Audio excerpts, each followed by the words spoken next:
I would first like to extend my deepest congratulations to all you graduates of the class of 2017, as well as parents, teachers, relatives, neighbors, pets.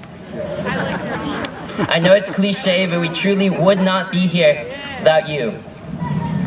Personally, my thanks are in order for Mom, Dad, Jake, Ben, Arrowhead Drive, and of course, Coco. However, most of all, I'm simply honored to speak to you on this hallowed day, to celebrate accomplishments, new beginnings, and the wearing of matching wizard gowns. It has simply been a pleasure to spend these 13 odd years together with you all. As children of this town, we graduates have a lot in common, probably more than we realize. We've looked out onto the blue sea on a summer day, smiled at the particular vibrant green of the leaves in early spring. We've almost cried tears of joy with the first white snow in December, actually cried normal tears with the 5th gray snow in March. We've waited for the trusty refrain of "get your homework done." We've been a construction zone, champions, champion complainers, lovers, haters, and everything in between, more or less. So thank you for that. Now we're approaching the part of the speech where I've been asked to say something personal. The problem with the concept of the valedictory speech is that while I have a podium and a microphone, I'm also 18 years old. So I've decided not to offer wisdom I decided any future version of myself would find lacking, but rather to offer foolishness. So these are the hopes of a fool. As in any good graduation speech, we need to talk about a word now. I'm going to talk about the word sophomore, as it is one of my favorites in the English language. By some accounts, it's derived from 2 Latin roots, sophos, meaning wise, and moros, meaning foolish. This is roughly where we are in life. We have the wisdom to believe in a vision for our lives, maybe our world. We have the wisdom to know we have a place. For many of us, this beginning with our place in this small, beautiful town. But then again, we're also young and necessarily foolish. By and large, cynicism has yet to cloud our vision for what we can be. We find ourselves on the precipice of immense, monumental change and realize we're excited. So, to further build on this idea of foolishness, I'd like to recount a lesson from my time competitively running around ovals. I do not mean to mock long-distance running. Through my 4 years of training, I now have the skill to run around almost any shape imaginable. But to get to the point, running is hard and races used to be terrible for me. They hurt. I didn't entirely figure out what to do with this until my final race this year. I realized then I knew only 2 things. The starting gun would sound, and I would race. And the rest would be figured out along the way.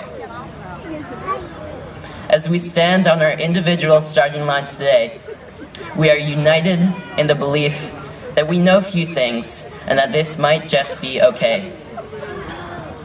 And I do believe that this is a great place to be. There is a boldness in the belief that our future is more cloaked in uncertainty than ever will be something to cherish.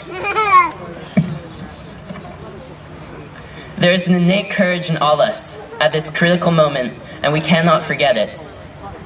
So I hope we be bold, as I do believe it will take dashingly courageous young human beings to heal this world. I hope we bravely search for meaning in spite of the allure of apathy. I hope we are dauntless in realizing the complexities of our planet and wrestling with our uncertainty. I hope we dare to realize when we are wrong and change. And I hope we find the audacity to believe in something and to fight for it. But for now, we must be bold because there is no choice but to be bold. We're doing it. We're finding a new world for ourselves. Think back on this moment when you grow tired or cynical, and remember that once upon a time when you were only 17 or 18 years old, you let most everything go and started from scratch. And remember that you can do it again. As I finish up, I'd encourage you to look around if you aren't already seeking distraction from the ravings of a boy-man given microphone. Here we are, graduating on the Guilford Green, where cows grazed, militia trained, where generations before us graduated too. There's something that binds us together, which words cannot truly capture, that lets us feel a sense of beauty in Bluff Head, a warmth in the quiet of the main stretch of our town, and maybe unrelatedly, maybe not, there is a kindness I have seen in you, as individuals and as a class. Perhaps you too have felt it, whether in the soft smile you shared with a stranger in English in June, or in that feeling of bittersweet poignancy you may have felt in the moments before the bells of our final classes. We were small-town high schoolers together, and now we become ex-small-town high schoolers together, sharing the same experiences, dreams, and, most critically, home.